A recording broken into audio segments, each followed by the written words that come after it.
Good evening, everyone. We can do much better than that. Good evening, everyone. Good evening. That's the type of night it's gonna be, all right? So before we get started, let's get some energy, clap your hands, give it up for yourselves just for being here.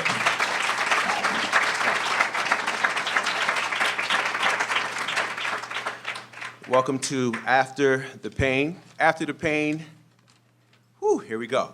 Everyone's pain is personal. So much so that many isolate themselves into thinking they are alone in their suffering. After the Pain is a community forum comprised of leaders, professionals, entrepreneurs who have each overcome adversity. Their challenges span addiction, criminal activity, sexual abuse, and attempted suicide. Today we're going to hear their story of struggle. They're going to talk about the obstacles, the decisions. Then they're going to talk about how they came close to hitting the bottom but pulled themselves back up. Are we okay with that? Yeah. So we're going to get right into it if that's okay. We're going to start with Mr. Tom Fox. Sir. Hello. Hello. Hi, everybody. I'm going to use a timer because I can chat. So I'm going to make sure I keep this. I'm respectful of everybody. So I want to say first before I hit the timer, thank you very much for coming. I appreciate everybody sharing their time tonight, and also later on, when we do the Q&A, I appreciate people just asking their honest questions and seeing, delving a little bit deeper in how we've overcome some of these things or dealt with them in themselves. So I'm going to tell my story a little awkwardly. I'm going to go a little Pulp Fiction on you guys. So who I am today. So today I am Tom Fox. I host a radio show on WHYN-AM about economic development. I'm a consultant. I work with small businesses and nonprofits. I help them figure out what their customers want, what they don't, and what they're willing to pay for. From there, we build strategies with a larger likelihood of success. I got involved in that work because I was volunteering at Valley Venture Mentors, which is downstairs. Started there about maybe 4 years ago. And I had been working at a corporate job for about 18 years, and it was the first time that I learned that you could actually fail. I was like, what do you mean you can fail? I'm like, I get yelled at every time I do something stupid. They go, well, if you're doing it all right, you're not doing it. If you're doing everything correct, you're just doing something wrong. And that really started to help me understand about the world of entrepreneurship and maybe some of the challenges that I had growing up in the corporate world. And when I mean corporate world is, I was there for 18 years. It was a startup, and I couldn't tell you the difference between a startup and a kitten when I started working there. I didn't know anything about it. I just know the pay was decent. It was a few, handful of people, and they said, we're going to do this big thing. So we had a couple of 100,000 in annual revenue, and we grew it to about 53 million in annual revenues in 18 years. Part of that was working in a nonprofit, as some of my nonprofit people here understand, and even startup people, is you wear 15 hats. Anybody remember In Living Color? Anybody remember? So there's that one guy, the Jamaican people would find pain, and he'd be like, what do you do for a living? He goes, I do this. He goes, you got one job? That's it? You got one job? At a nonprofit, you have to wear a lot of hats. So my background was in marketing and advertising. I had authored 4 books on finance, co-authored 3. I produced a 200-part series on financial literacy. I built national education programs. I would speak on Fox News, CNN, blah, blah, blah. It all sounds great. It all sounds fun. Getting to there was the challenge. I got involved in philanthropy about 2005 when I met a mentor that was in the community. They had served on my board of directors. And what was interesting was it was the first time someone took an interest in me. They would ask me about my life and where I'd come from. And at one particular meeting, I got back from Virginia, I think it was, and was at an education conference, and they started asking me about how I developed this education program. I'm like, I don't know, because you guys told me to do it. He's like, well, how'd you figure out how to do it? I'm like, I didn't want to get fired. So they said, build it. So I built it. He's like, but where'd you go to school for that? I'm like, oh, I didn't. I dropped out. He's like, what do you mean you dropped out of school? I'm like, yeah, I dropped out in 9th grade. He goes, okay. He goes, well, how do you know how to do all this? I'm like, I just figured it out. I knew how to figure things out because now we're going to take a step back in time. Before any of that, I was born, and at least as the story was told to me, my mom had passed away. And so I grew up with my grandparents, my grandmother, my grandfather, and they were great people, Irish immigrants, salt of the earth kind of people. But there was a generation gap, and I really didn't have a lot of friends growing up, so I was challenged in that capacity. Around 9 years old, I had a bunch of people in the community take some interest in me because I used to be able to figure things out. I would take apart radios and put them back together. I couldn't tell you how, but I just knew how to do it. So these kids were robbing houses in the community, and it's about the time that the ADT alarm systems came out. And they go, hey, you know what? We can't break in those houses anymore because we're getting arrested. So they said, hey, Tom knows how to figure stuff out. Maybe he can figure out how to get past the alarm system. So I did. Next thing you know, we had a new business model, and I was now put to work at 9 years old, and I was robbing houses. In the beginning, I was getting paid in money, but then it started slowly drugs. weed to start off with, marijuana, but then escalated quickly to acid, mescaline, and then ultimately angel dust. And angel dust was a drug I smoked for about 10 years of my life.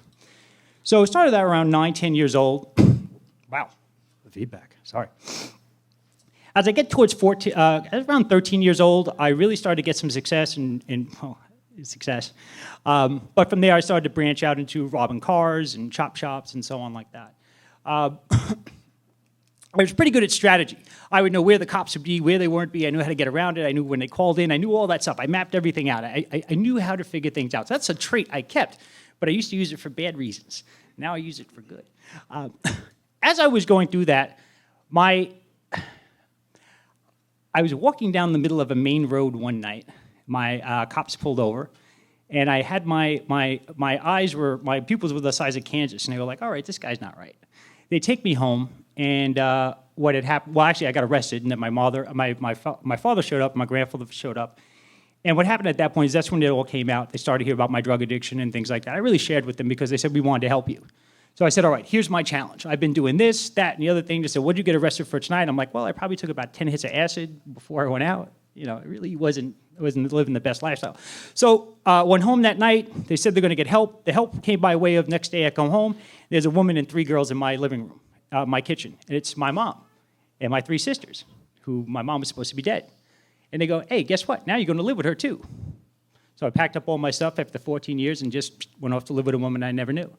On the way out the door, I took another 10 hits of acid because this was not going to be fun. I woke up about 3 days later on her couch, and from there, my drug addiction spiraled out because my grandmother had a stroke that same night. And about a year later, my grandmother passed away. And when I tried to go to the funeral, I wasn't allowed in because they said, you killed your grandmother. So here I am, a 15-year-old kid. This is the only woman that ever showed me any attention in my life. And now I was told that I was a bad kid and I killed her. So now I can't go to her funeral. So when you tell a drug-addicted kid that he did something to someone he loves, things spiral out of control. So I joined a gang. I got more involved in creating shenanigans as opposed to robbing because my skills really fell off. When you're doing a lot of drugs, you don't seem to really do the best work ethic that you normally have. So I got in a lot of trouble with cops. My mom was actually dating a cop at one point. They used to take me up by the Amityville train station and handcuff me to the car and beat me when the train would go by, so no one would hear the screams. And I got a lot of distrust from that. After a while, it escalated between the cops and myself.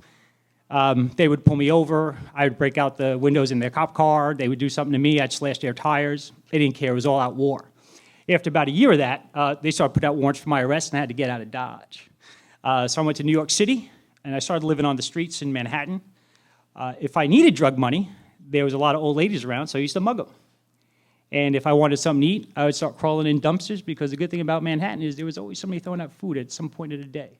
So there was somewhat edible food all around. I will tell you this, though. The New York City rats are taller than I was, and it was hard to get past them sometimes. They're angry little critters when you try to take that pizza. So from there, this went on for a few years, and then ultimately I had I know you said earlier about hitting rock bottom or just about hitting rock bottom. Well, I hit my rock bottom. And it was the morning after Mike Tyson got beat by Buster Douglas, and I was cold. I know that, and then I felt this whack on the back of my head like 3 or 4 times, and eventually, it started to get painful. And I looked down, and there's a newspaper, and it says Mike Tyson got beat by Buster Douglas. So I'm like, well, that's interesting. Whack! I look up, and there's an old lady with a broomstick. I fell asleep on her front porch on top of her newspaper. And she was pissed. She wanted to read the newspaper. And I get it. So I got up. I handed her a newspaper. I gave her a look that probably took about 10 years off her life. And I started walking home. And as I started walking, I realized I'm still cold. Why am I cold? I opened up my jacket because I had a trench coat on. And I had no pants on. And all I had in my trench coat when I went in my pockets were 16 empty bundles of Crazy Eddie and Red Devil, which were street names for angel dust. And I couldn't tell you if I smoked them the night before, the week before. Couldn't tell you any of that. So I had to get home. And I was living in Rockville Center at the time, so I'm hopping the train, avoiding the conductor, doing everything I can just to get in the door. And when I get in the door, I look in the mirror, and there I am. I am 96 pounds. I'm full of mud because apparently I fell in a whole bunch of mud the night before and all that stuff like that. And I was going to die. And at that point, I didn't think I wanted to die. Although later on, I reconsidered that a couple of times. We'll get to that really quick. But from there, I quit drugs cold turkey. I had a nervous breakdown for a year. I was a shut-in, which has always been fun. I got married. I got divorced. I had my wife. I inherited a fair amount of money, and she was very nice in the divorce to take all of it. She also kept my last name because it was a nice Italian name that she had, and she said Fox was really easy to pronounce, so she kept that too. When I started to rediscover how I got through all this pain and things like that, one of the biggest challenges was I mapped out every bad thing that happened in my life, and I looked for that one constant, that one thing that was always present in all of it, and it was me. That was the biggest challenge. When I realized I caused all this aggravation, pain, and everything myself because I was ignorant, because I was stubborn, because I was selfish, because I didn't look at anybody else's view of the world. It was just me. Everybody owed me something. Everybody tried to hurt me. Well, they didn't. I really just wasn't open to receiving that kind of help. And I struggled with it. I had 3 suicide attempts. My joke now is that I've learned that I suck at trying to kill myself, and there's worse things to suck at. But throughout that, the one thing that really helped me, honestly, is this community in Western Massachusetts. I met my first mentor here. Many of the people in this room are my friends. I have clients in the room. I do a lot of work in the community. I was fortunate enough to chair the Board of Junior Achievement of Western Massachusetts. Now I'm a facilitator of Valley Venture Mentors. I'm on a board of Suit Up Springfield. I work with the Pioneer Valley Planning Commission implementing a 10-year economic plan for Western Massachusetts. And this is a dropout drug addict doing this. Well, because somebody in the community cared. So anybody out there who's struggling with anything, I would just say reach out to anyone in your life that means something. I'm sure that they would want to help you in some way, shape, or form, or at the very least connect you with someone that will. And that's my 10 minutes. So thank you very much for your time, and thank you for showing up tonight.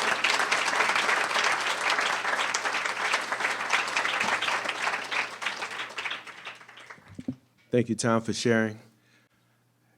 We're going to keep it moving right along. Next, we're going to bring up Jeremy Casey. Jeremy, thank you.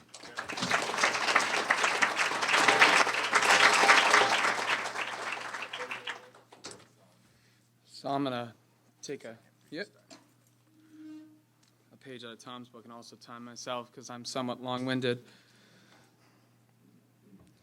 Well, actually, Tom, will you help? Will you do the honors just because I'm a little shaky at the moment? Perfect. So my name's Jeremy Casey, and most of the people, I actually know a lot of people in this audience, and I would say 99% of them haven't heard this story before.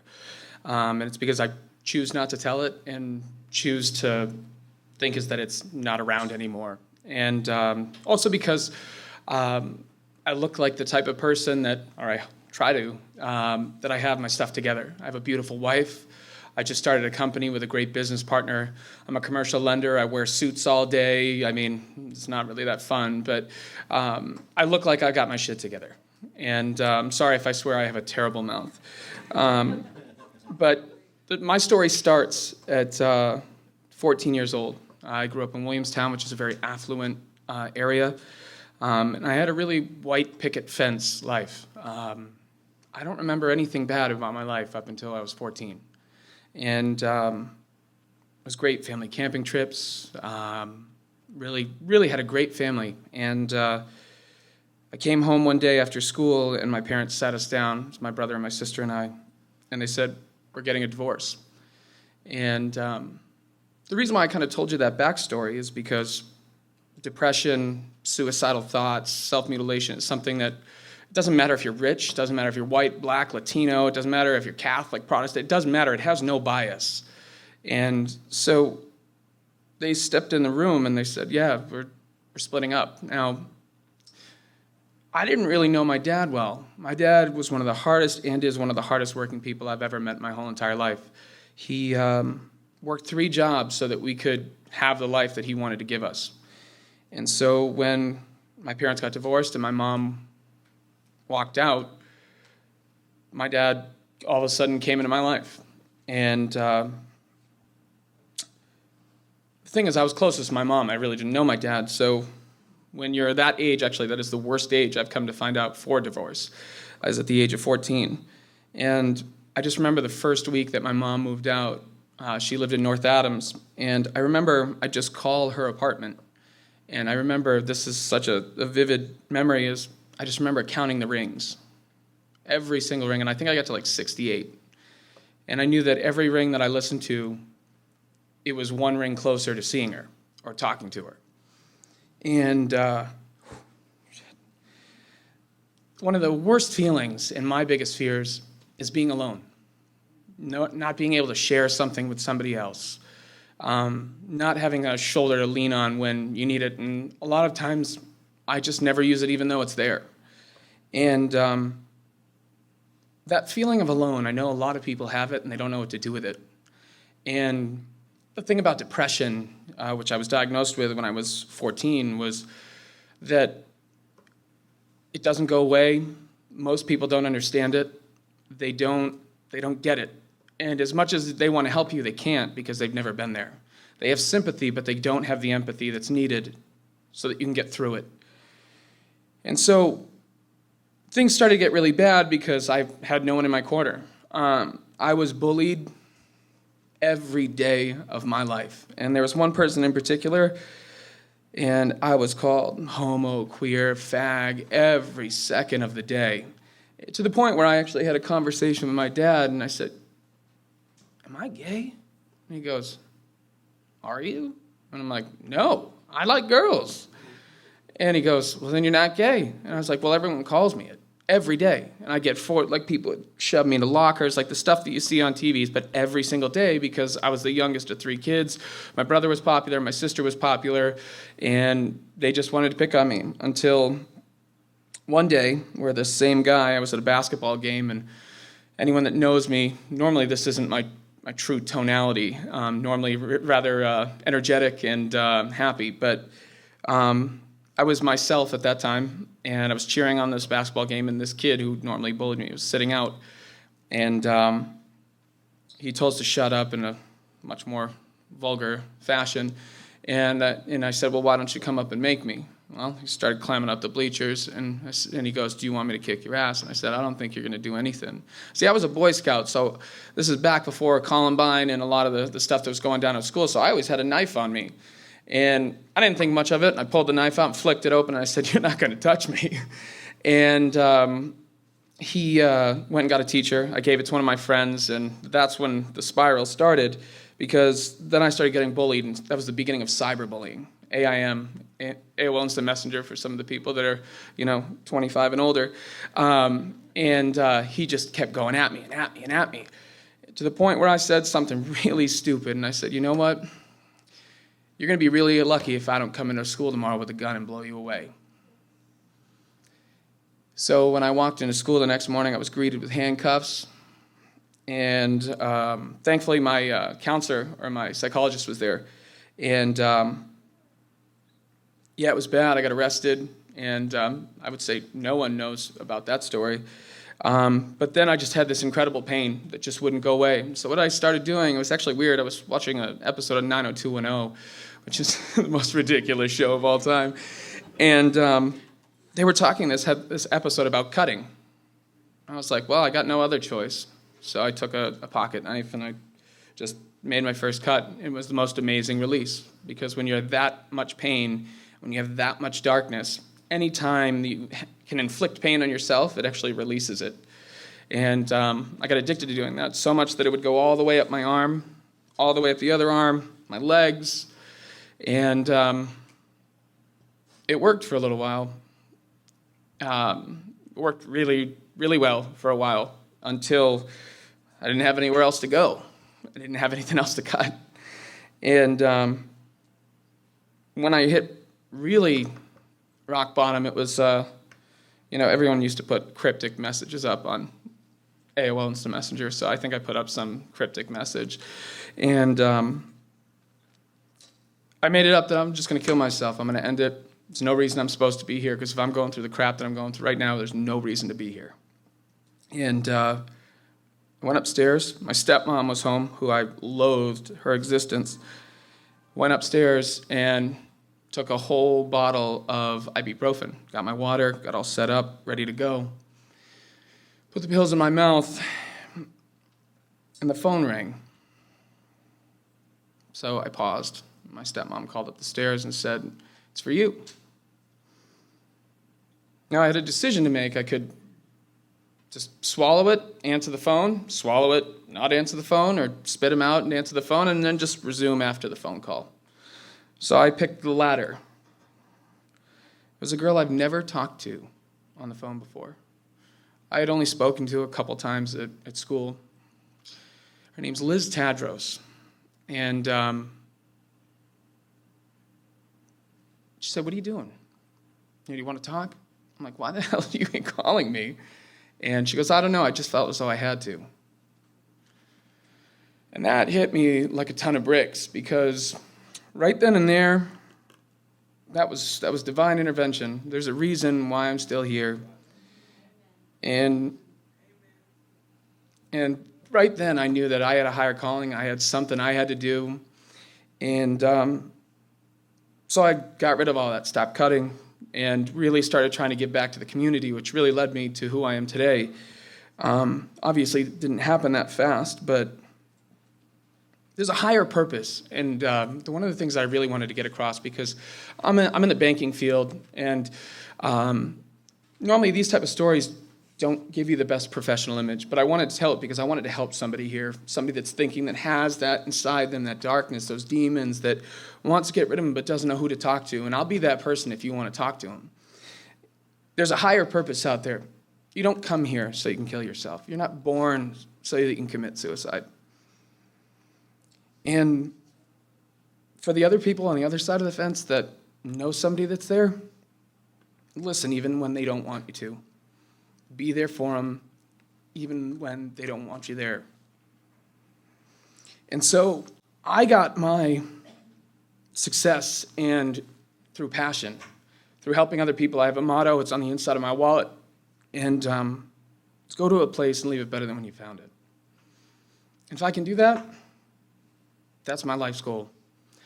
And when that calling comes, I'll be ready for it, because I know that what I did was for me and was for the right purpose. But when people are out there and they're suffering and they hurt and you can't help, just know that by you being there, you're helping them. Thank you so much.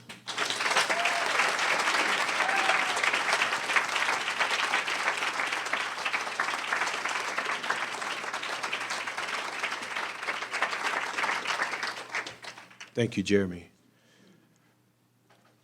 Whew, let me take a breather, because that was, yeah.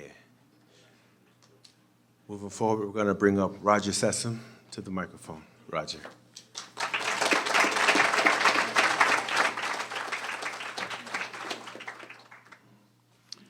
Hi, good evening, ladies and gentlemen.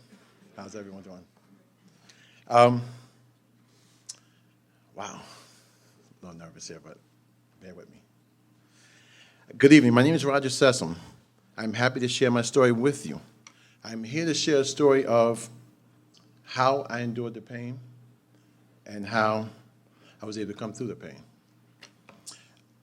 In order to do that, I have to tell you about the then before I tell you about the now. My story is a story of triumph over adversity, of positivity over negativity,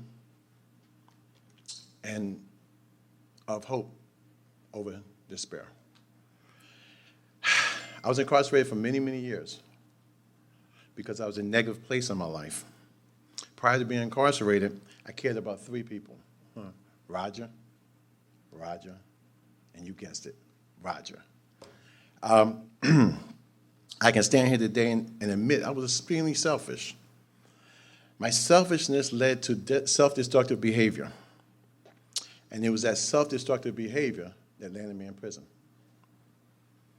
I truly believed that God had to get my attention. And the only way that was going to happen was for me to be at my lowest point. And boy, did I start to pay attention. After being incarcerated, true, it wakes you up. Incarceration is more about pain and suffering than it is about rehabilitation. Prison is a totally different world than the world we see today. While in federal prison, I saw extreme violence, rampant gang activity. The gangs are constantly recruiting. They really put pressure on guys to join debate of protection. The gangs control your life. I decided that I wanted to control my own life. Gangs in federal prison system are vicious. Let me give you a quick example. There was a gang who orchestrated a plan to kill a guy and went around the compound bragging about money that he wasn't, bragging that he wasn't going to pay a debt that he owed them, So the gang started a random killing of an inmate during breakfast to divert the prison staff to the chow hall, while at the same time, they were taking their time killing their true target. That's just another day in prison. I mention this because it was a constant struggle to avoid the gang activity on a daily basis. While in prison, I saw a lot of predatory behavior. I saw a lot of people acting far worse than they probably would have acted on the street. The reality of prison is that, for the most part, people who have done wrong become worse. There's a level of anger that inmates carry with them on a daily basis. In the course of a day, I could have several inmates mad at me for very trivial things.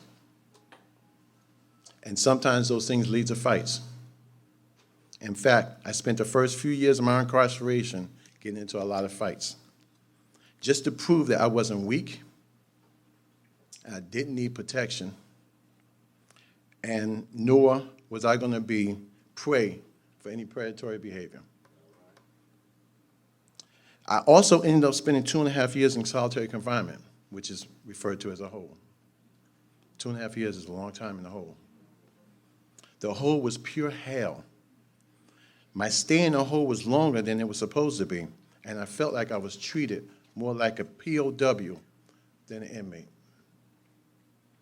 Even though it was a horrendous experience, it showed me that overcoming that, I had the strength to overcome anything. I encountered many men that had very little education. They stopped school for whatever reason. Maybe it was their environment, or maybe it was their home life that caused them to turn to the streets. In my case, I was just selfish and negative. I actually came from a middle-class background. I mean, my mother was corporate America. So I really couldn't say that it was my environment, my background, anything that caused me to go to prison. But at this point in my incarceration, I felt it was time for me to give back. Yes, actually give back in prison. I decided to help people get the education. I always felt that I was blessed that I had the command over the basics.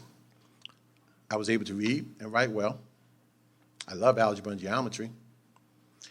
As a way to heal me and change my mindset and change my thinking, I decided to help develop the minds of men in my new environment.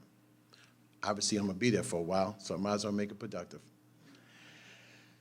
Within 6 months of working in the prison's education department, along with teaching, I became the coordinator of a GED program.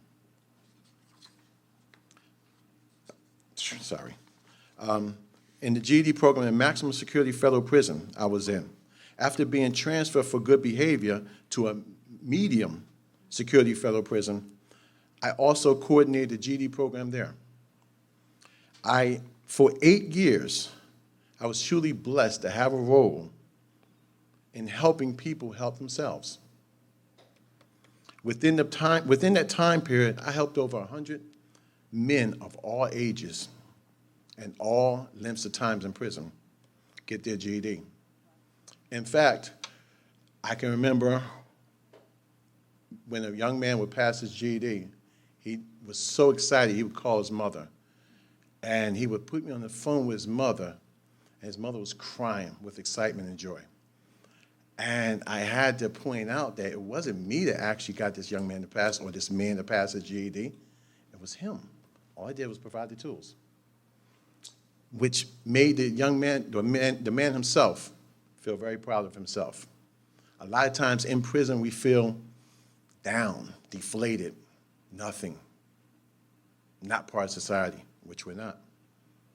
But you don't have to feel the emptiness inside. Research shows that most people, men in particular, who are incarcerated for a long time change, and not for the better. They often change for the worse. Many men become repeat offenders. Statistics support that men whom have been incarcerated for many years will return to prison. I knew several men who were released from prison and returned a short time later. I decided that I would not fall into that statistic. I made a decision that I was going to be a person that was going to do something with his life. Prison changed me because I saw so many wasted lives in there, but I also saw hope. I saw people who were religious, people who were intelligent, people who knew that they had done wrong and wanted to do better. Those are people who I decided to gravitate towards. I met people who were artists, singers, intellects, and in-house lawyers. These people had real talent, and yet for some reason, they still had the same mindset, and yet for some reason, their mindsets were a lot like mine before I was incarcerated. The quick dollar, the quick way out, trying to boost yourself up to make yourself feel better. I knew I didn't want to be wasted talent. I knew I wanted something out of life, and I knew by helping others, I would live a fruitful and meaningful life.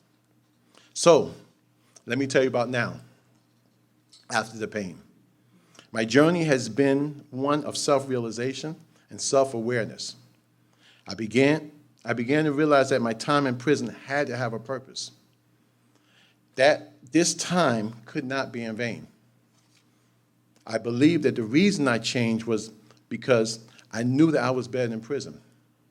Not that I was better than every man in prison, but I was better than the restrictive, negative environment. I knew that I didn't want to be, I knew that I didn't want prison to define me or my future. I am proud to say that with the support of my family and the determination to rise above my past, I am a very different man than I was before. Today, I am more humbled. I think I'm a much more wiser man. I care about others before I care about myself. Now I work in a very rewarding field because I provide young men with the tools that they need to make a transition from the streets to being productive members of society. I will never forget hearing about guys that come to me and say, you know what, Raj? I wouldn't be here with this 50 years or life sentence if I had gotten my high school diploma or my GED. So if I can prevent one person from facing incarceration, I feel my time in prison was not in vain. My name is Roger Sessom, and yes, there are ups and downs in life, but the downs do not have to result in incarceration or anything dramatic. I am still on my journey, but through the grace of God, the worst is behind me. Today, I teach high set.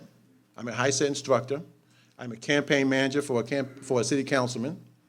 I sit on the board of directors of Keep Springfield Beautiful. I'm a former board member of Puerto Rican Culture Center. So my message today is that as long as a person stays positive and has patience, he or she will come through it. Remember, almost 20 years is a whole lot of time to be incarcerated. And yet I stand before you sharing my experience. I pray that my story gives people hope. If they can dream it, if they believe it, they can do it. Thank you.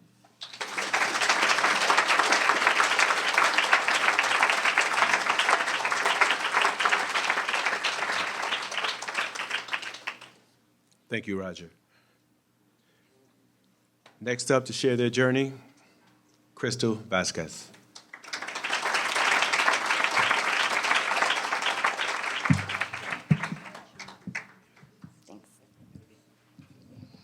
I think I need a step stool. My name is Crystal. This is the very first time that I'm openly speaking about anything that I've ever gone through.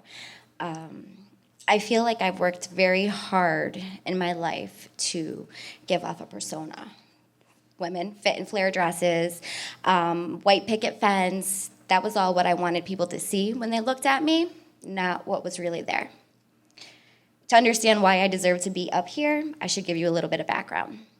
I wasn't born into normalcy.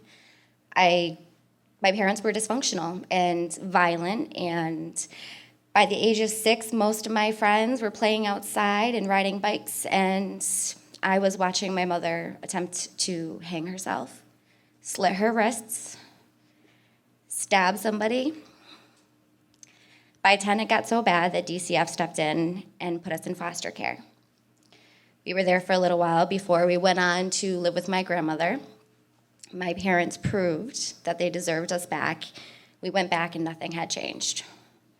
I guess it was only a matter of time before something truly tragic happened, and when I was 16 years old, I was raped by a member of my parents' crew. I did what I was supposed to do. I went to the police, I reported it immediately, and it was never spoken in my house again. I didn't know what had happened, but I assumed because nothing happened that I had done something wrong. A couple months later, my father asked me to move out of the house. And I was forced before I was old enough to have a license to become an adult. I bounced around from a few friends' house, worked 2 part-time jobs to have a full-time income, and remained in high school. I thought I was doing it all well, and it turns out I wasn't. A month before graduation, my vice principal called me in and said I'd be better off dropping out and getting my GED because my grades were so bad. I wasn't gonna drop out. I didn't wanna be like my mother. I just felt like that would put me on a bad path. I did what I needed to do, and I graduated in my cap and gown with everybody else that year. I can't say that it was simple and easy, and I thought I was doing a good job of putting it all behind me, but I just kept building layers of I'm not gonna be like them, and it became an obsession. I every day woke up and pretended to be somebody from a great family who deserved to be respected and deserved to be loved, and I was doing a really bad job of it because I was really lying to myself. Eventually, I got married, had kids, started a business. The whole time, I was extremely fake. I smiled to everybody, even on days that I didn't want to get out of bed. Oh, I'm sorry, I can't return your phone calls. Work is busy, but in reality, I'm hiding under my covers for a few days at a time.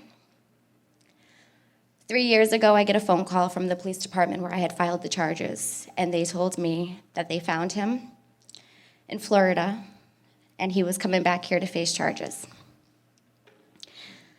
I didn't want to face him again. I didn't want to go forward and press charges anymore. I felt like I had done something wrong. I put it behind me. I was fine. I didn't need to relive it. I didn't need my kids to go through that. I didn't need my husband. I didn't want to reopen those wounds with my family.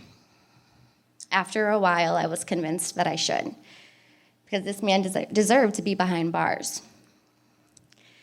The year that I was prepping for trial was the worst year of my life because it reopened every wound that I had ever tried to heal and cover up. It opened up problems with my family, and I saw all the damage that they did to me, not only through kid eyes and how I looked at it then, but as a mother and as an adult, when you know the difference between right or wrong.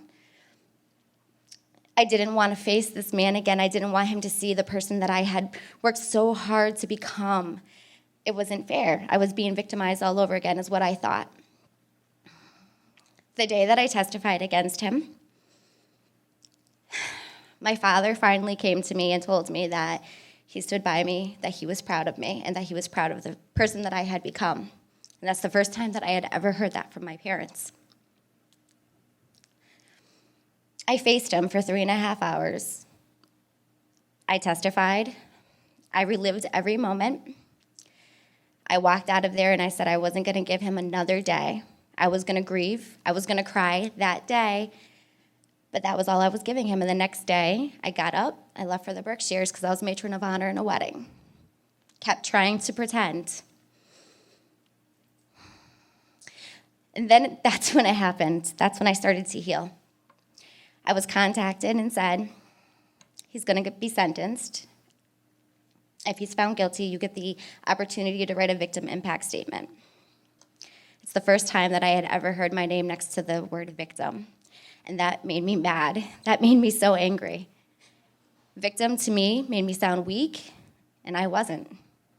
I was able to be here where I am, so there's no way that I was weak.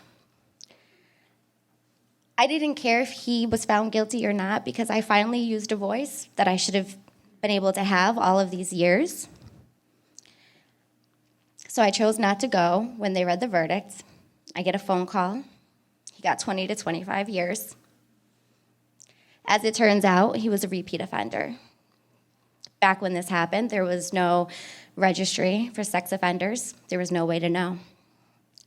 I was able to release the guilt that I had felt all of these years, that I maybe did something wrong, and that's why nobody ever put their arms around me and told me that what he did was horrible.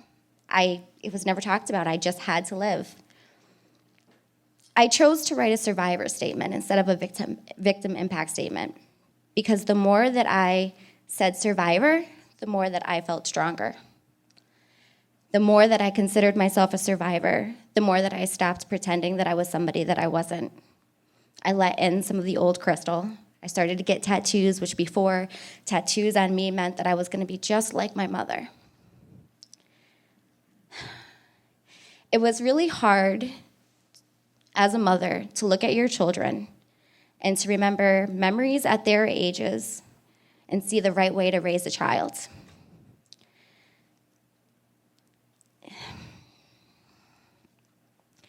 But I believe that we go through what we go through because it makes us who we are. And so every memory, good and bad, is significant. It's a puzzle piece to the identity of me. I no longer want to pretend that these things didn't happen. I want to embrace them. They happen for a reason. The reason will be me speaking to you guys. I now run my company as the true Crystal. It's okay to wear a rocker t-shirt with leather and still get respected in the community because I deserve it. It's important to me that I give back as much as I can effortlessly to the community because many Christmases, the West Springfield Open Pantry would provide me Christmas presents when my family didn't have any.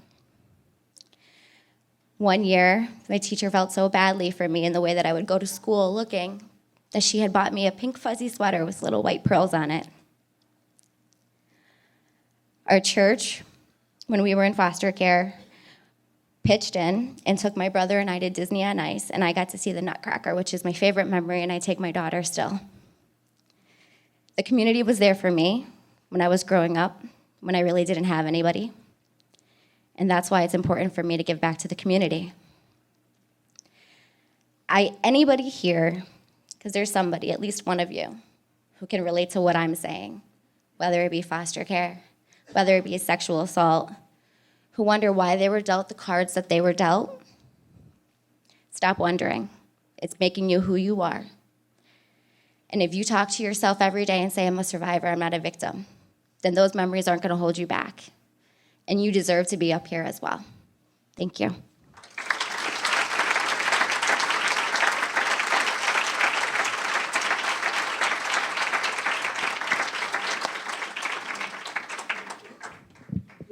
Thank you, Crystal. Next to the microphone to share his journey, Stefan Davis.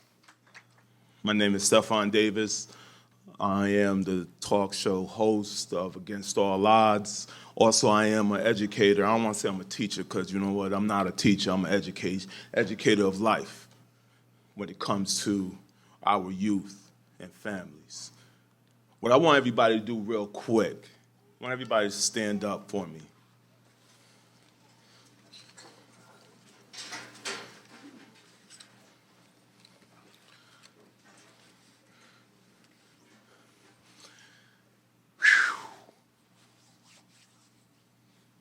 when I count to 3,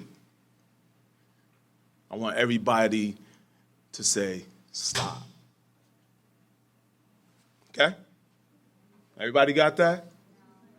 Nobody didn't get that? All right. When I count to 3, I want everybody to say, stop. As they clap their hands, they stop at the same time. Everybody got that? All right, all right, all right. Oh, yes, it would be homework. No, I don't give homework. So, 1, 2, 3. Stop. Come on, y'all can do a little bit better than that. Dad, go on. 1, 2, 3. You guys can sit down. Thank you.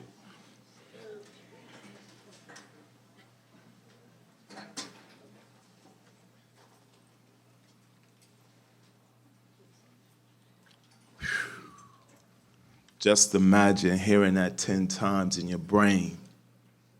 10 times. Your mother getting beat by your father. 10 times louder. From the age you can't even remember when you started hearing it.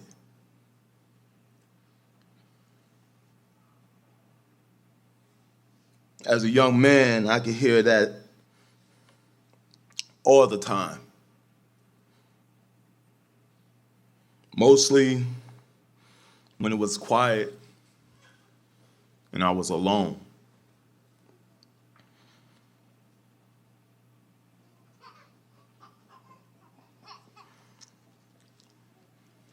Many times in my life, my stepfather used to target me when he was drinking.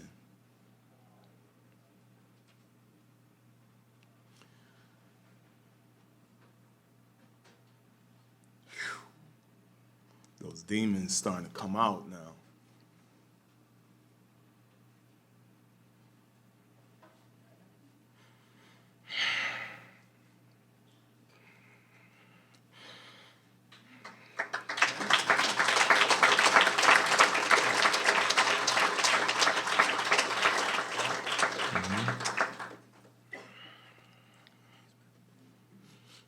I'm good.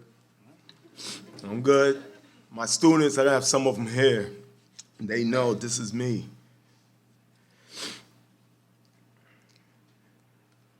It was many times in my life when I was physically and mentally abused by my stepfather.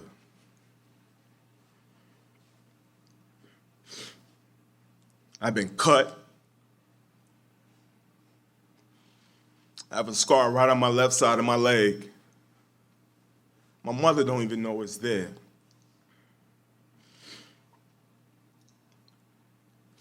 He said if I tell, I would never tell anything or anyone else anything again.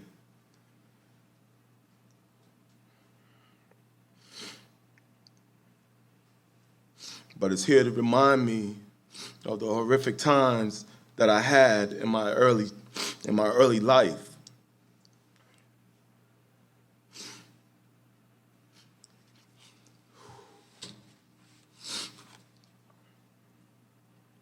In New York, we have a bridge where the train goes under. And he used to tell my mother, yo, I'm gonna take Steph and we gonna go fishing. So as a kid, I was happy. I was like, yo, he gonna take me fishing? Oh, shoot. He would get there and say, oh, see the train, see the Metro North going down. Like, yeah, I see it.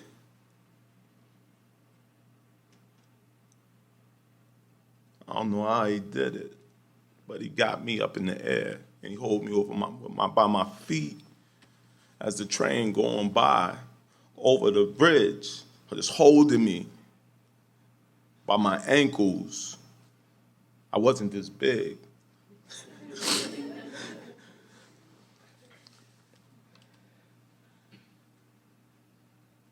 I tell you,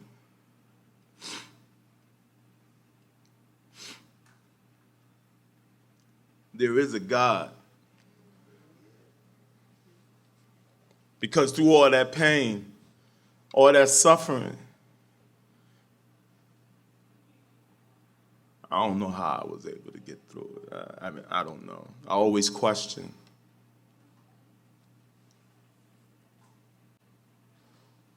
But the last time that I stayed in that house with my mother and my siblings, I never forget, he was trying to get me. My mom would barricade, she barricaded the doors. She had 2 entryways into her bedroom. At the age of, I think I was 11. She tied a sheet around me and let me out of her window. I'll never forget, I had on my Batman drawers. She let me out that window. I didn't care. I didn't have nothing else on but a pair of underwear, no socks, nothing. And I ran. She said, run to grandma's. My grandmother's house, to be honest with you, is about from here to the Eastfield Mall. Okay? I got to my grandmother's house. 3 o'clock in the morning, just banging. Couldn't get in. German Shepherd going crazy.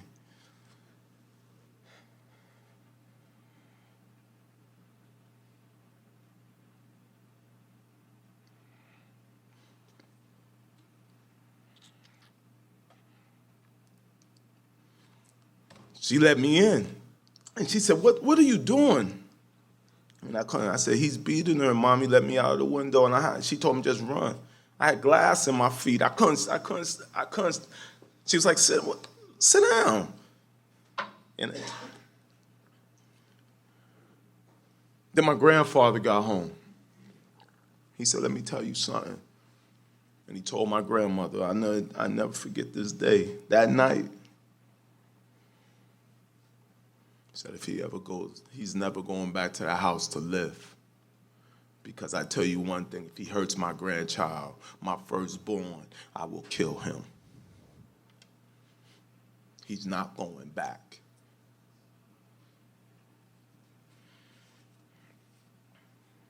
I had so much anger inside of me as a young boy.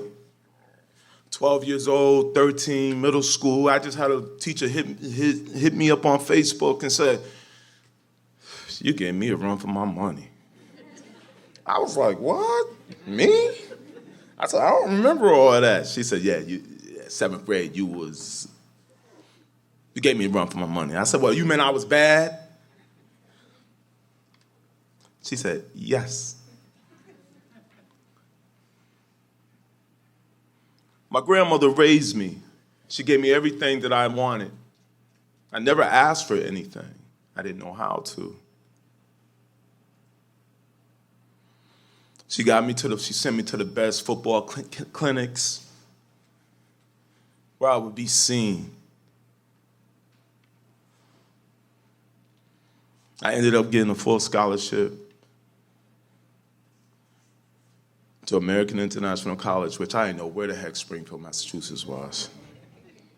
They said Massachusetts. I said Celtics? Boston? Listen, no stuff, no.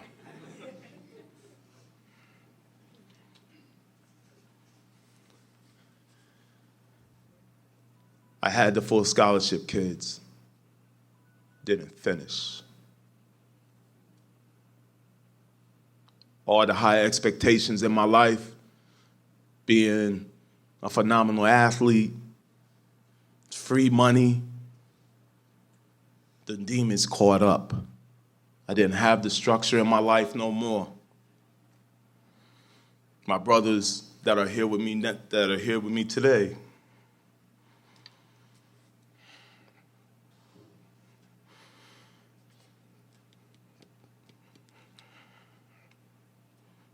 even though I'm the oldest out of us, I was jealous of you because you completed something that you left home to do.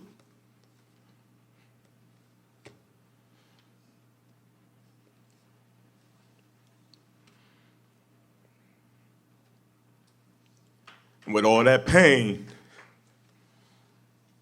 inside of me, that hate, that anger, when I left college, spent all 4 years, kids. Went to all 4 years. Left with 69 credits. Supposed to have 120.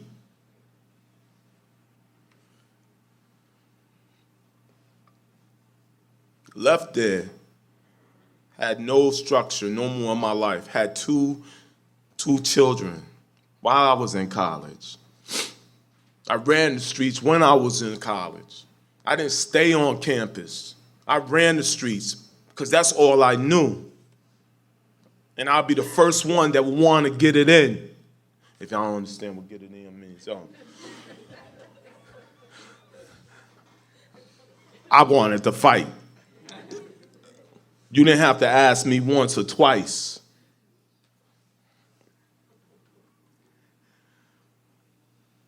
But those demons start coming out. And let me tell you, I joined a gang. I kept my circle of friends. There was only 4 of them. 3 of them are here today. I kept that away from them. I didn't put them around it because they were guys, they went to school, they finished school. Or one was getting ready to finish school. I didn't want to put them in that harm's way. I didn't want to. So when I joined the gang, and it wasn't no little small time thing.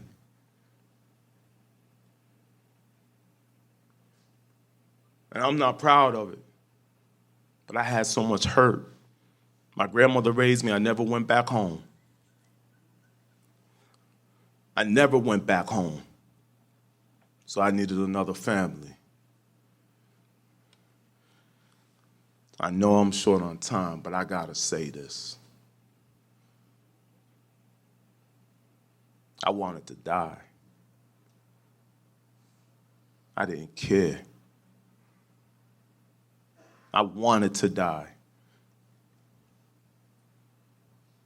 I tried in the middle 90s. Got a cut right here.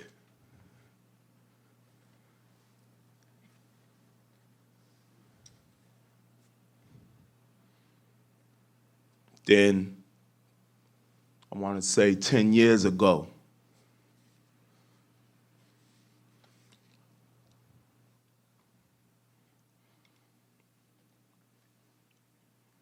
before I just started working at Springfield Public Schools. I was 439, 440 pounds. I didn't have no confidence in myself. I had 2 young kids. And it was one night when I told my wife that my tooth was hurting and I got to take some pain pills. I took every pain pill, between 8 to 10 of them. Elliot, remember the night I called you? Aunt, remember the night I called you? Amber, remember the night I called you? I didn't want to be here no more.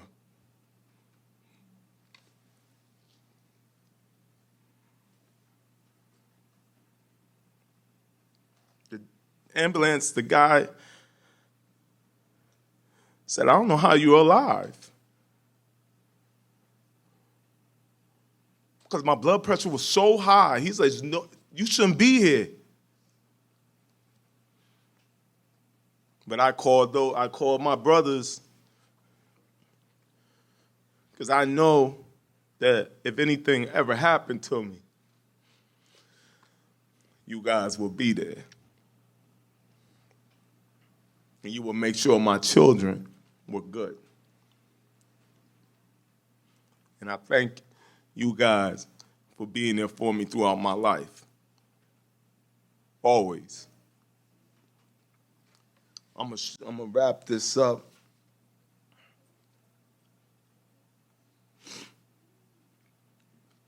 To the city of Springfield. I want to thank them for giving me the opportunity to better myself, to do what I do each and every day, to give our young youth hope, to be that father figure, to be that mentor, to be their voice. And Elliot, you the one that brought me there. You saved my life. Because I wouldn't have this opportunity. I wouldn't be standing up here amongst anybody else if it wasn't for you. I want to thank my grandmother who turns 92 in 2 weeks. Grandma, I know you watching because I told you. I want to say thank you for being my rock. And I'll never let you down. And to the Davis family, Daddy ain't going nowhere. Thank you.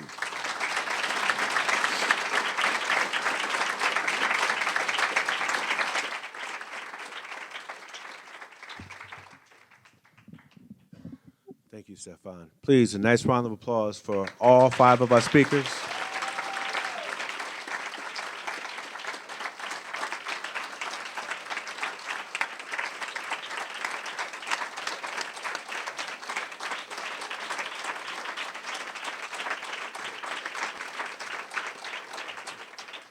Thank you. All right. Every day, we cross paths with so many people who have so many different types of stories to tell, never knowing what they're going through. And as I listen to all the stories today, I hear a common thread. The common thread is you're not defined by your suffering. And I think that's valiant. And I love the fact that everyone, in their own way, is giving back to their communities.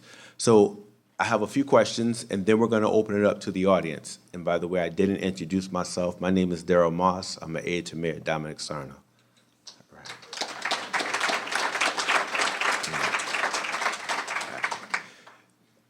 For each of you, as you're undergoing your struggles, we understand that everyone has obstacles in life, and things get really tough.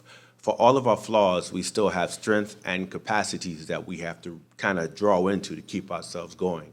Can you talk about how you found the strength to persevere and to pull on that inner strength and find like just those capacities, those things that kind of help keep you going and keep you moving forward? Anyone? I had to make sure it was on. Well, for me, is when I look over here and I see these children.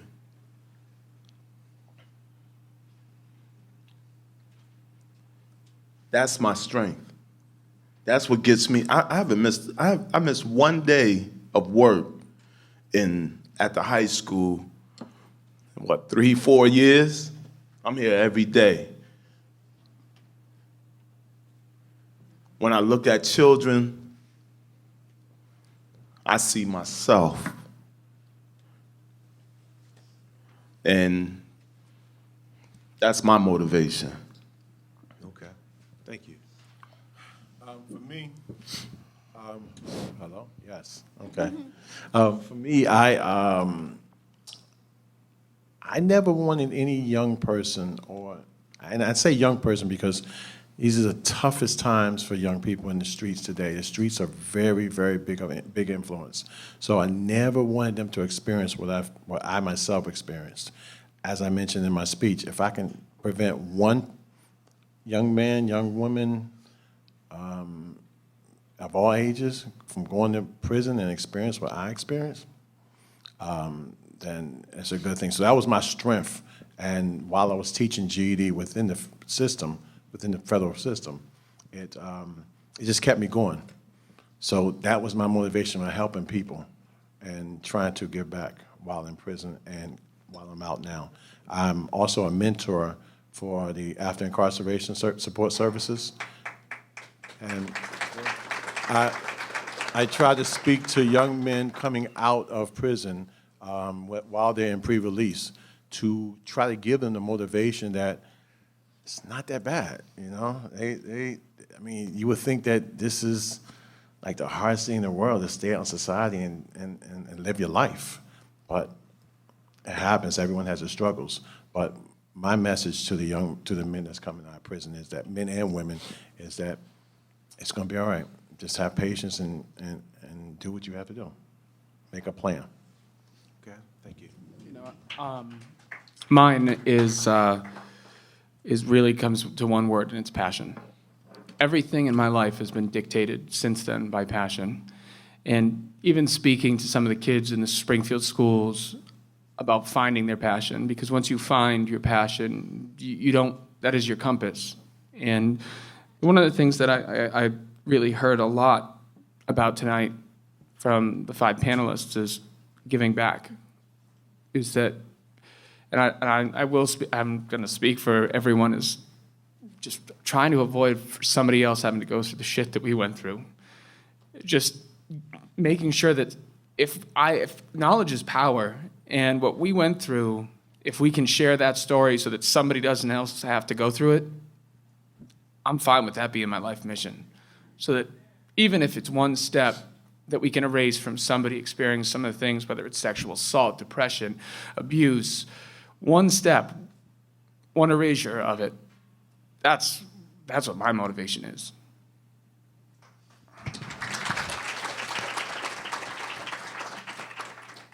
We're like, who wants to go? Who really wants to go?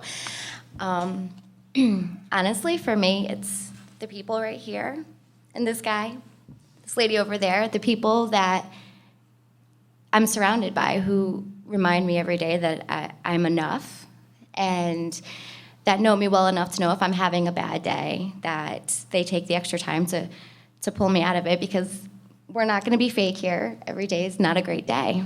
You still struggle, you know? And I don't wanna feel the people who care enough to try to pull me out of my bad days. And it's a constant reminder that you're enough, and I've never had that. So for me, I just don't wanna let that down. Thank you. I'll make mine quick. So throughout my life, I've been involved with, or I've been in the company of people that are very petty and that would always pull down other people's accomplishments and always be mad at it. And I joined that chorus as well many times. But what I find right now that gives me energy is celebrating other people. You know, celebrating their accomplishments, the thing that they're able to do, or even helping them get there. Because a lot of that negativity that I had towards it is because it was a hole that I was always trying to fill, and it was easier by tearing somebody down than building them up. And at least that's something that motivates me now, is seeing people doing good and being able to put a smile on my face, if not even for myself, but because somebody else got somewhere. And if you can have a hand and get them there too, well, that's just a bonus. Okay, I can appreciate that. Thank you.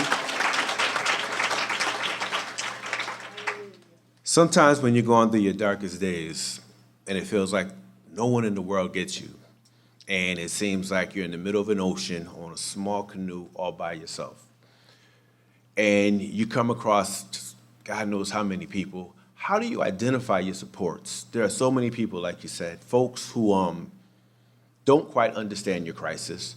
There are a lot of folks who say just pull yourselves up by your bootstraps and just keep moving. But how do you identify the people in your crowd or in your circle who will serve as supports, and talk about the challenge of actually utilizing those supports? I want to start with this one just because of one important thing. So I didn't do that for a long time. What I did was I internalized and I studied compartmentalization through the CIA in order to, as stupid as it sounds, I wanted to stop feeling. And I actually did pretty damn good doing it. I got it to such a point where I was desensitized towards life. And what I really started to realize, and I mainly did that because I wasn't surrounded by anybody that gave one goddamn shit about me. No one cared about me at all. Until maybe the last few years. And that came about by service to others, by going out and trying to help other people be successful and things like that. I was able to find those common things. So I would say to anybody, if you're daunting, if you maybe don't want to reach out to somebody because no one wants to listen, just get that out of your head. The best thing that you can do is find that support system, because sooner. I mean, I'm in my 40s now, and this is only 10 years that I've been newly rejuvenated in many respects. I would have loved to did that in my 20s, but I was too stupid. So don't follow my stupidity.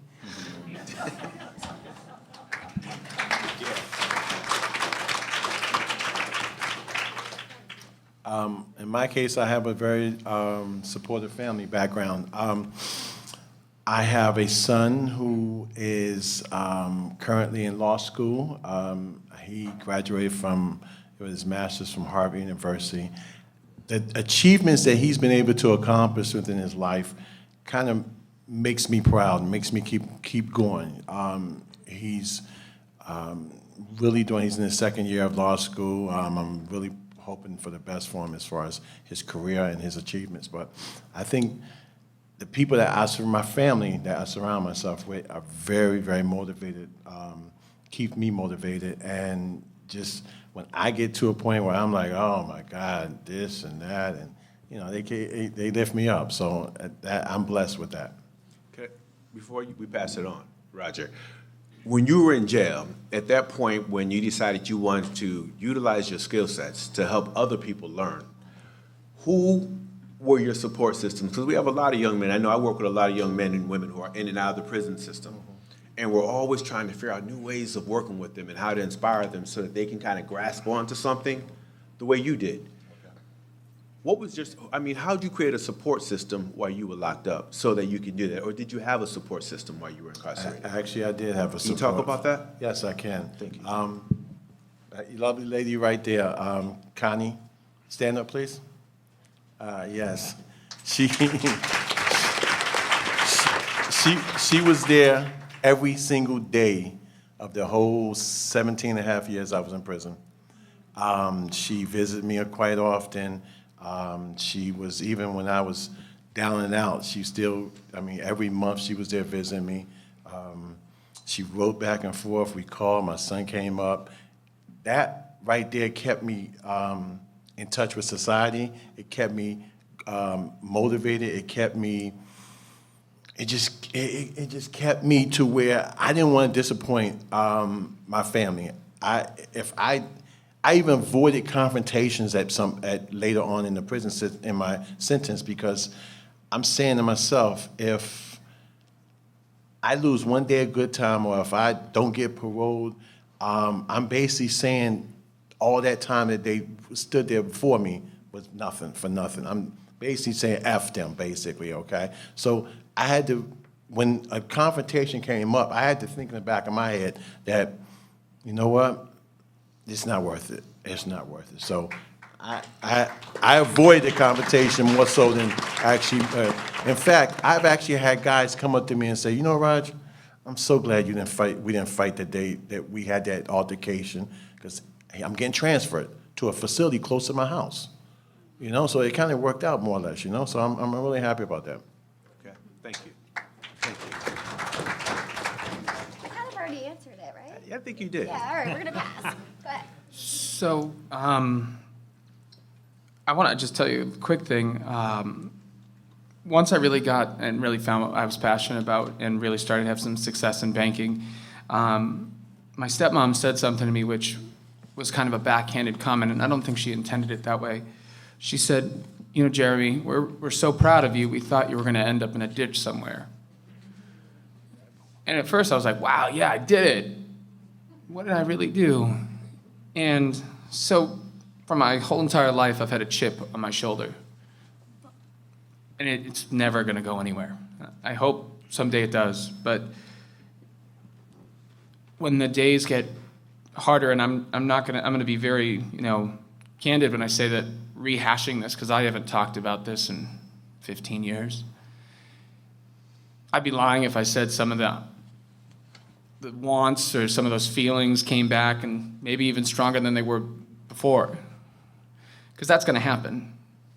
And you're going to have really dark days, and I had one a couple days ago, but I never thought about doing anything because I have vices and ways to cope. I have people that are in my corner, and even more, I work so hard, and so I have a business, and so when I get really in that zone, all I do is I just work. I just work harder, because it's something I can control, and it's something that, or maybe not most the healthy thing in the world, but, or I give back, things like Suit Up Springfield, or, you know, the Young Professional Society, or anything. It's, unfortunately, the more I do, the less time I have to think about all the crappy things that have gone on, so I just work harder. And so that's where I think that that's been my vice, is to just, if I get there, I just go out and work. Okay, thank you.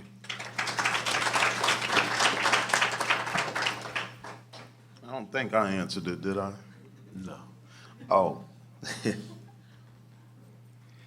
Well, can I address this to the kids out here? Your circle of people, you surround, like for myself, I surrounded myself with good men. My friends, true brothers. People that's not gonna tell you what you wanna hear. If you're messing up, they're gonna say, nah, you messing up. Nah, you need to go back to school. Nah, you don't need to be talking to your mother like that. Nah, you shouldn't be smoking an L, you know, and then going home eyes bloodshot, because that's disrespectful. Your friends, my brothers are here. My little redhead daughter's here. Surround yourself with good people, because someone said to me, show me your friends and I know who you are. So that's all I have to say.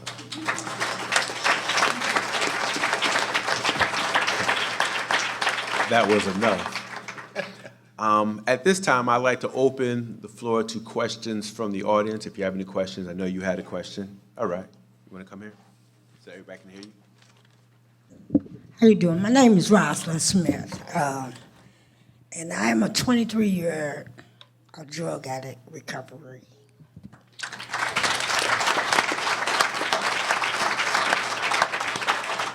Although I started later in the years, I was fortunate to make it out in time.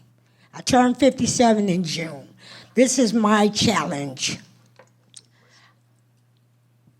Okay, my question to meet this challenge, okay? I'm working at getting my associate's degree in human service. I just graduated with my addiction study certificate. I have 2.5 classes left.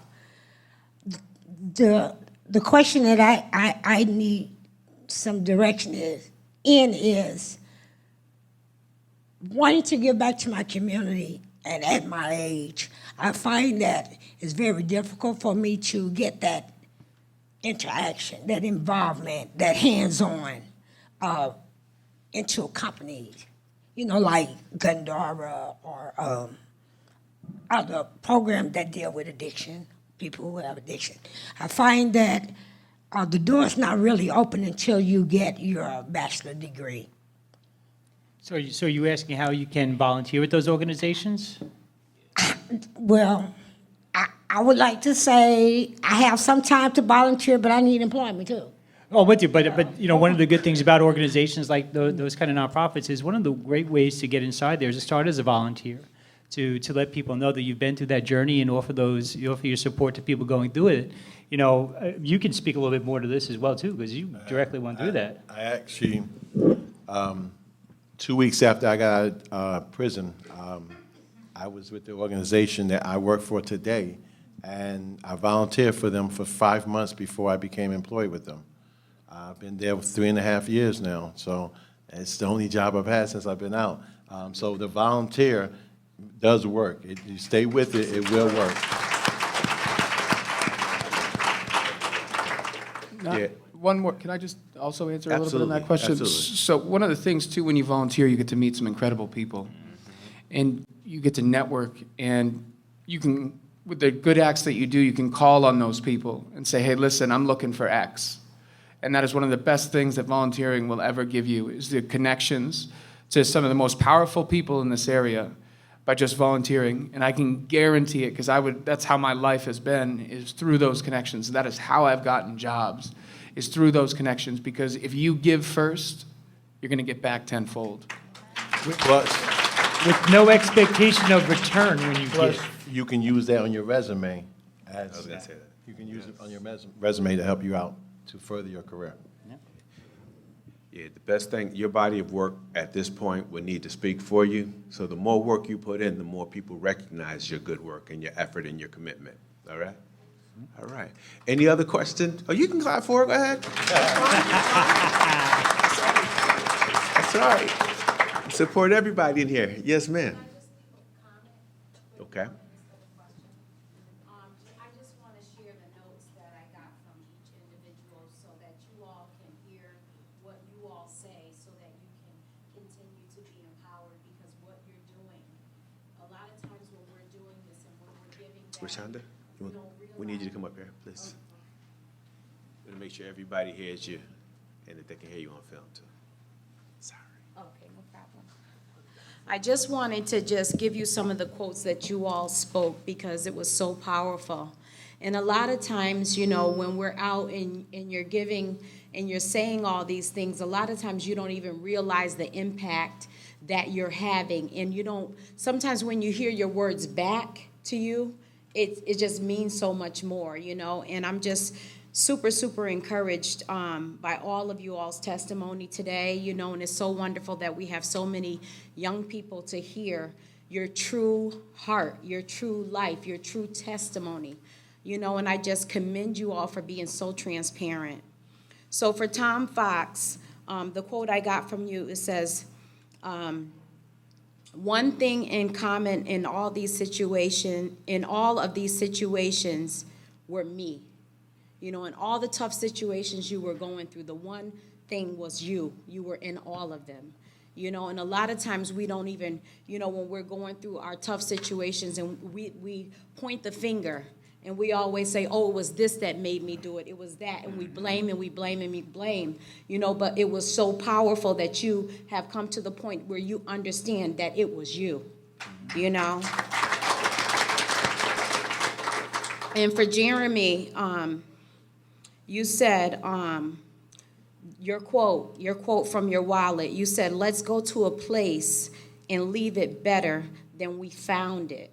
You know, and that's just so awesome, you know, and that also speaks to you not wanting to be alone. You know, a lot of times, you know, we feel so alone that we don't take anybody. But there's more power in numbers. So if we grab somebody by the hand and say, let's do this together, let's change this place together, you know, and it's so much more powerful, you know, because two heads are better than one. And another quote that you also said, when you find your passion, you find your compass.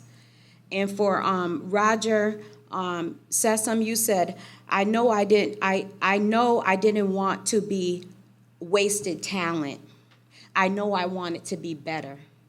You know, and I was watching on Snapchat before I came here, a group of people in Europe that is doing a graffiti, revitalizing a neighborhood through their arts and their talents and graffiti. So many of us are born with natural gifts and talents. And it was just so awesome that you realized that you had something to give. And each and every one of us have to look inside of us and say that we have something to give. You never know the magnitude that it would have if you just start. And for Crystal, you said, I chose to write a survivor statement rather than a victim statement. You know, and that was just so powerful because, you know, it's about our perspective. It's about the way we look at things. You know, we have to turn things around and make them to fit us and make it work for us. And so that was powerful. And it's powerful for youth to be able to do that, you know, because we have so much structure. The kids have so much structure in their young age, even in school, that it has to go this way, this way, this way. They need to realize that they have the power to turn it around and make it work for them too. And I also, something came to my mind, and I also want to encourage you to do a pink fuzzy sweater with pearls project for all young women, maybe in shelters from certain age group, the pink fuzzy sweater with pearls project. So that's for you. And Stefan, you said that the youth were your strength and that you see yourself. You know, and it's so awesome and it's so encouraging to always look at someone else and see your reflection. You know, that is definitely a motivation. And it's such a motivation, too, as parents. You know, a lot of times we get caught up in doing what we need to do for our children and doing what we have to do for our children, that we don't take the time to really just look at our children and to look and see our reflections in them. So thank you so much. Thank you all so much. Thank you.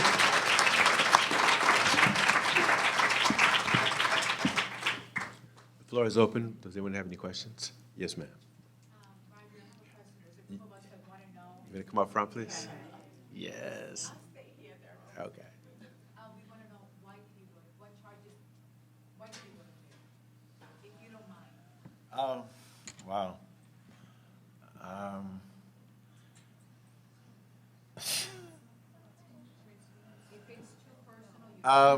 Yeah. Okay. I don't have. This is a place for it. This is a forum. I thought it was Jesse James. I went around robbing banks. Yeah. I thought I was. Apparently, I was no good at it. So because I got caught. so yeah. Yeah. I went around. Yeah, but I apparently I wasn't too good at it. So yeah, it didn't work out for me. Okay. Any other questions? But keep in mind one thing, I never hurt not one soul. I never did anything to where I regret the incident, correct, but I didn't, I wasn't violent, so I want to keep that. I didn't go in with no guns blazing, I didn't have no guns or anything like that, all right?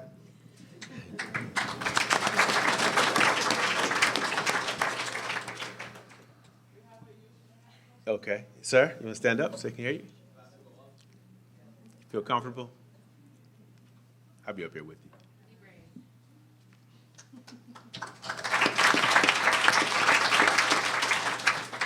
Oh my God, there's a lot of people. How do you think we feel? So, like, sometimes when it comes back to like haunt you guys, like, what do you guys do to like make sure like you go back? Like, I don't know how to describe it. Like, So do we still have those feelings? yeah, in when some you get those capacity? feelings back, what do you do to like, you know what I mean? To like, So this is my turn to share a little bit. So part of the reason I put this particular event on was over the winter I started dealing with suicidal thoughts again. Came out of the blue. I attributed a lot to entrepreneurship because when you become an entrepreneur, and people don't like paying you on time sometimes, and that's very stressful. But then there's other challenges beyond that too. But I really started to struggle, and then what was different this time was, well, wait a minute. Why do I want to kill myself if now my life is different? If I'm surrounded by good people and people are my support system, well, the thought is there, but I don't have to act on it. I think that was the different thing. So understanding when you get to the other end of things that you don't have to take those actions, that there's a different way to go to it. So I reached out to people that I trust now, that support center, and I said, listen, these are, and it's difficult sometimes because the moment you say you want to kill yourself, everybody's calling the police. And when I say the police, I've been in trouble with the police before, so that's why I call them the police. But understanding that there are people there and to be open and honest about those feelings, I think, is very helpful. And the right people that are there to help you will help you, or even give you the strength to get through it as well. So I'm thankful to be surrounded by good people I can be open and honest with, and I think that's what helps me get through it. For me, I think I'm better. I think my self-worth improved. I think I'm better. In fact, correction, I know I'm better than any type of any type of experience I experienced in the past. You just have to realize that you're better than that, more or less. You know, when your thoughts come to mind, regardless of what the thoughts are, if they're negative thoughts, change them into positive thoughts. You're better than that. You're better than negativity. Negativity breeds negativity.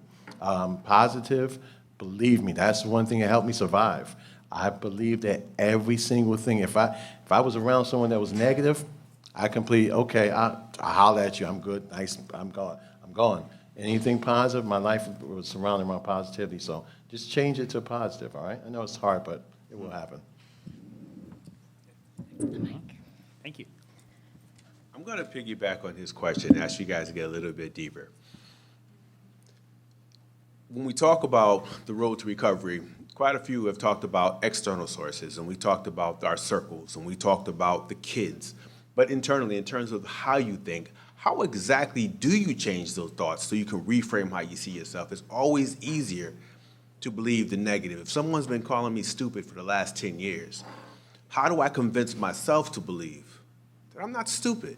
And at some point it has to click, and we kind of reframe how we think. And what do you tell yourself in the morning? Especially when you were really going through your trying times. Not now, but the trying times when you were at your lowest. How do you, reframe your thinking? How do you change those thoughts? Well, I mean, if we look at Abraham Maslow's hierarchy of needs, as you get up towards the top, it's a self-actualization aspect of things. So I think that was the epiphany I had in my life was when I started to understand that I was the root cause of all my problems. And when I was able to understand that, then I was able to deal with most of those issues, especially the suicidal thoughts. And again, going back, well, wait a minute, I shouldn't be feeling this way right now, no matter what those sources were. So for me internally, I just really go back to that self-actualization part. Is it really as bad as it can be? Yes, it might suck right now, but is it warranted for me to take my own life? Probably not. Nothing that I've come across, even the 3 times I've tried to commit suicide. Even those reasons, I look back at them now, I'm like, well, that's kind of stupid. But at that time, when you're going through it, it's difficult. But I would say, to your point, it's getting on that other end of it and looking at it through that lens and realizing, you know what? I've been in worse situations before. I've been stabbed, thrown out of windows, shot at. So I'm like, wow, my bill's going to be late. Okay. You're going to be late. And I can do it. I'm sorry. There's certain things you just got to say, it is what it is, and there's different ways to mitigate it. But that's looking internally in that aspect. Well, I know for myself, when I used to, like 10 years ago, when I wanted to be done, it was over the pills and the whole thing. And I started working with the kids. And when you get kids to look up to you as a mentor or a father, and they corrected me on a lot of things. I was listening to them about positive things, meaning, Coach, how can you tell me to finish school and you didn't finish school? I'm like, who are you talking to? But I couldn't be a hypocrite telling them to come here, go to school every day, better yourself. Which my kids, they know. I went back and finished my schooling at the age of 44. I got my bachelor's in psychology. Now I'm back in school. I only have 2 classes left, and I'm going to get my master's in moderate disability special education. And when I listen to the kids, they motivate me because they say, you know what? You have a calling. Okay. Go ahead, Jerry. Yeah, you got to clap for that. So, to answer your question, sometimes when you get there, the thoughts don't go away. Sometimes they don't. And sometimes your mind doesn't stop. I know my mind sometimes, when I'm in the worst of it, my mind just doesn't turn off. And the only thing that I've found that works is to just work on a small piece of yourself every day, every single day, to the point where my wife would probably say I'm crazy because I do it so much. Even something as long as, like, this is the most recent one that I did, was she wanted me to shut the shower curtain when I got out of the shower and put the bath mat on the side of the bath. That was a lot of work. But it's things like that where I know as long as I'm becoming better every day, you're not going to get better and become incredible overnight. It's those small steps that add up every day, every second of life. But if you think your mind is going to stop, it probably won't. But if you start doing those little small steps to change it, it will.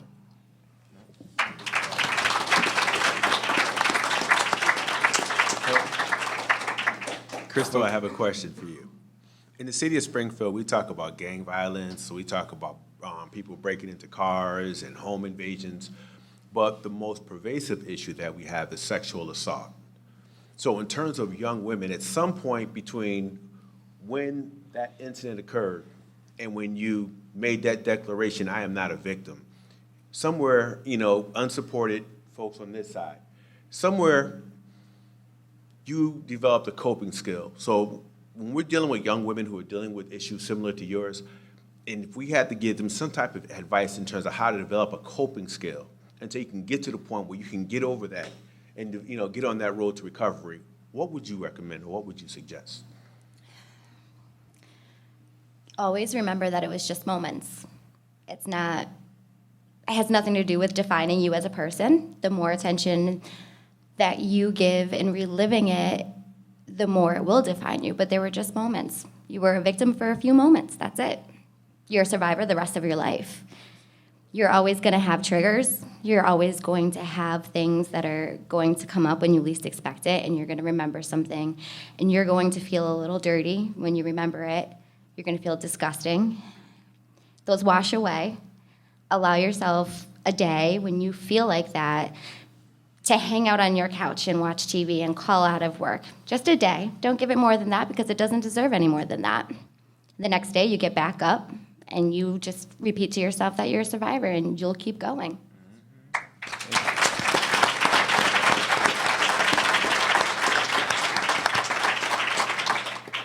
Then there's one last call for questions or comments from the floor. Yes, Ken.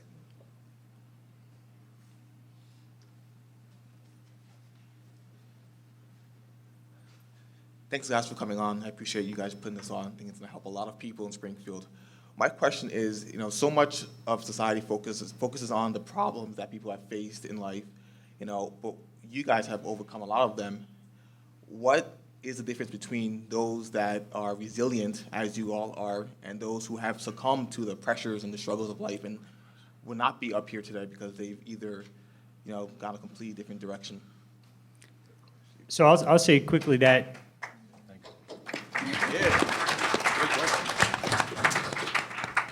I think we kind of, even as we're thinking about this event, that everybody's pain is personal. So it is different for each person what fills in those particular aspects. So I think it's going to be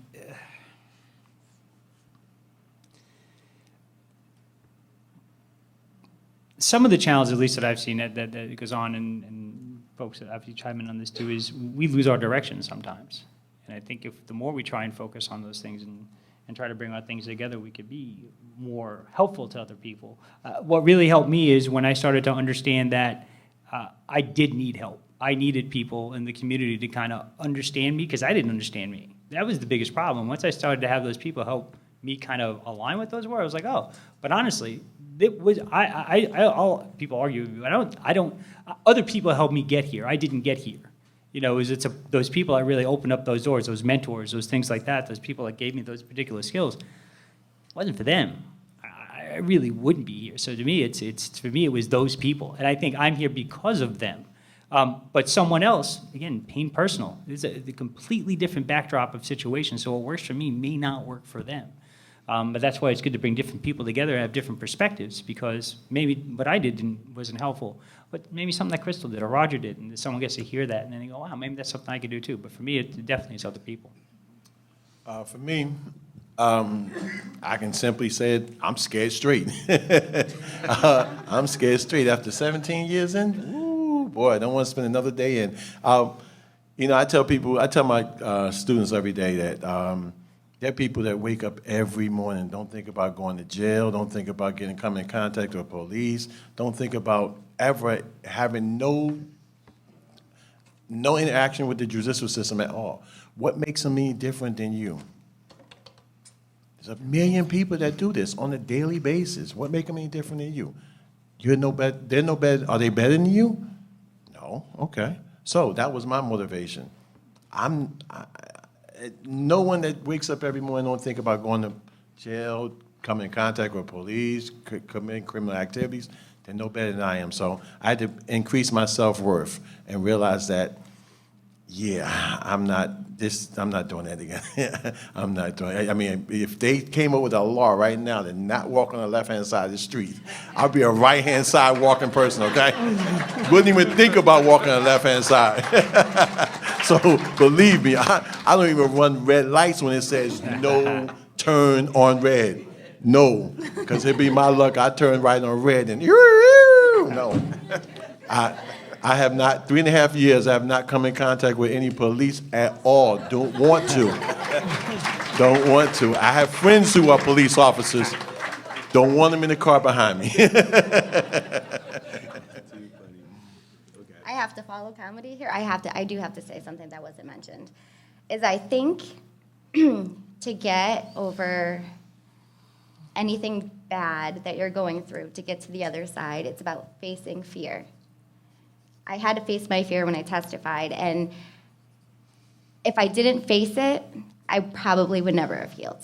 Because even though I thought for that 14 years that I was healing, I wasn't. And I actually didn't know that until I tried to write what I was going to say today. And that's when I really started to see that facing him was healing. So I think it's important for you to face your problems head on, not bury them, not hide for them. Because once you get through that, you realize what's left to fear. I've got through it. I have no fear. I can do whatever I want. You know, so real quick, I just want to point out one thing. You know, I thought of an analogy that I use to keep me going each and every single day. It could rain as hard as crazy. You can't see 2 feet in front of you. But within a matter of minutes, the sun, after the rain stops, the sun will come out again. That's the same thing with pain that we go through each and every single day, any struggles that we go through each and every day. It's going to be tough for that moment, but the sun will come out. It will be a brighter day. And here's my philosophy. It gets greater later. It will get greater later, believe that. So, you know, that was an incredible question. And by the way, well-dressed man, very well-dressed man. I think the difference, which is rather unfortunate, is in a lot of cases is somebody didn't ask. You know, somebody wasn't there to ask, are you okay? Is there any way I can help? And I had a friend in high school that, and a lot of people don't want to talk about the demons. They just act as though nothing's going on. And those are the people that need to be helped the most, because that girl, she ended up hanging herself. And I came into school one day and I found out she was gone. I didn't even know. And my first thought was, I wish I did. You know, I wish I did know. I wish I went up to her. I wish I recognized the signs. And that's what you need to learn from this is, what should you be looking for? If somebody starts to box out where they've changed a little bit and, you know, they're not their happy self anymore, ask. And if they don't tell you, ask more. And ask how you can help. Because if you stop asking and you know something's wrong, it could go down that road. But if you keep asking, and I'm not going to say it's going to solve the problem, but you're doing everything you can. And the other part is really just be that person. Just be that person, because everybody, the one thing that was completely paralleled through every single story is everybody had somebody, whether it was a grandmother, whether it was a husband, whether it was a wife. Be that person, whether it was a friend or a brother. Be that person to ask. If you see it, be it. Really, be that person.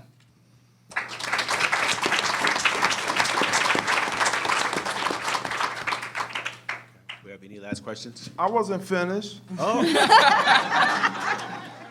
You gonna take 20 minutes to I'm answer that it? small that you can't see me down here. I have a little man's complex. all right? Okay. Mine's gonna be short and Go ahead, quick. Stefan.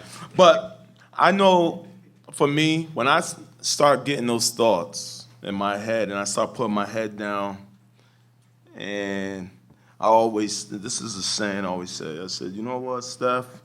You got your head down. What can you see with your head down? It stops there. That vision just stays in that one spot. But when you pick your head up, Steph, you can see so many things in front of you. That's life. Why you want to end that. So that's mine.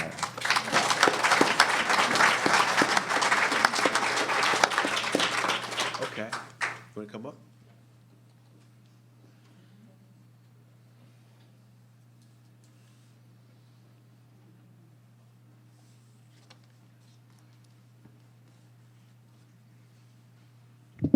Hello, everyone. I just want to thank all of you guys very much for sharing your testimonies. And as a young person going through it, every single one of your stories, whether extremely intimately or with an open mind to the very least, and a little bit of imagination, I could connect to every single one of you.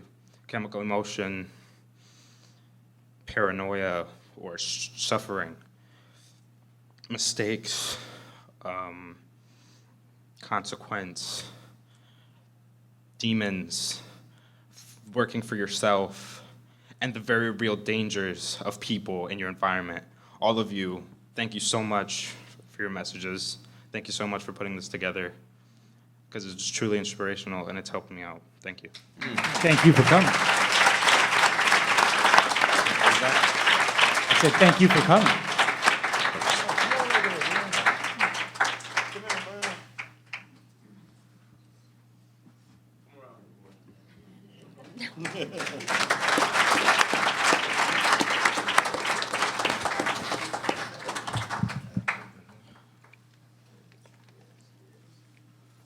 Anyone else? All right. And with that, uh-oh. Yes. Yes, by all means.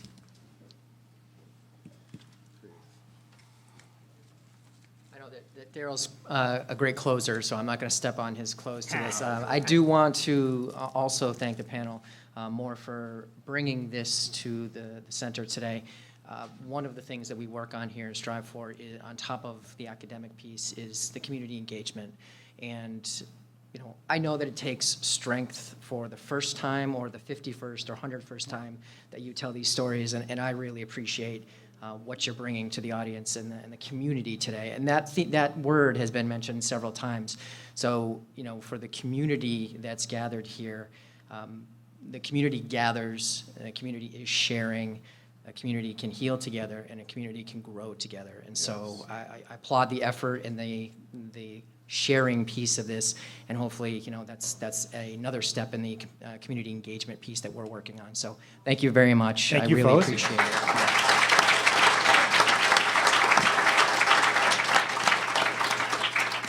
it. And those cookies I talked about earlier, they're actually next door now. So as soon as we're done here, there's cookies. I'm sorry. One more time for Dan Matagna. He's Executive Director of the UMass Springfield Center. And, all right. That being said, closing thoughts. And I want you guys to think about after the pain and we go away. In your closing thoughts, first I'd like to have you explain that title. After the pain essentially was what happens afterwards? What happens when we struggle, after those struggles? I mean, a lot of people can just get mired at that and stay there forever. But each of us made a decision to do something after that pain. It's very different that each of us, the path that we want. We have very different reasons, but the reason we chose after the pain was because there is life after it. Unfortunately, a lot of times folks don't see it. And when I was there, and I'll speak for, you guys can correct me on your end, but when I was going through the pain, I really didn't see any way out. I didn't think there was that light at the end of the tunnel. That was that train, man. It wasn't anything else. But that's why we chose that. We thought that to celebrate the things that happened afterwards. Okay. Thank you. Give a round of applause for that response, please. Thank you, Tom. And just, if we can go right down the line with closing thoughts. Can we do that? Okay. Okay. After the pain, I agreed to do this. I know I was a little nervous when I was giving my little speech, but I agreed to do this because I was hoping that if someone can see that I'd spent all them years in prison navigating myself through the system, through the adversities that I went through, the fights, the this and that, and dealing with just people in a negative spot in their lives. And I was able to come out with my sanity and be able to overcome all that then guess what? You can do it too. You can, no different than me. You can be able to overcome anything. It's just, that's just a fact of life. And that I realized.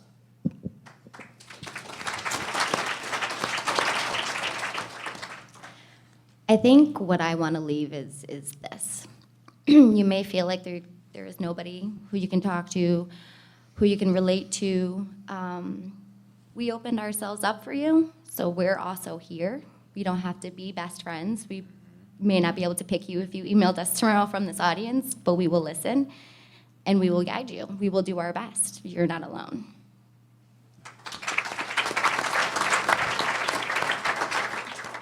I think my closing statement would be after the pain.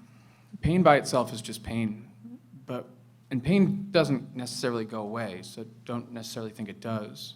It's what you use it for. If you use pain, it becomes motivation. Motivation to be better, motivation to get by all of the actual traumatic events that occurred and that caused that pain. So use pain as a motivation. Don't let it be there by itself, because it's just going to cause pain.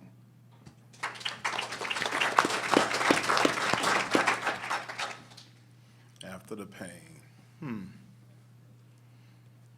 Well, for me, it's showing youth that after the pain or during the pain, there is light. When you feel that you're in darkness, that darkness is the pain. But the light is your future. Go towards the light. Build your future.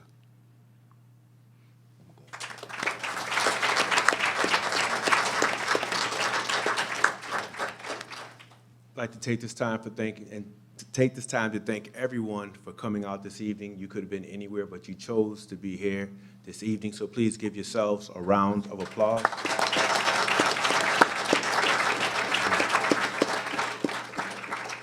I'd like to thank Crystal Vazquez, Jeremy Casey, Stefan Davis, Roger Sessom, Tom Fox, Warriors all. Thank you so much for sharing your struggle, your journey. We appreciate it.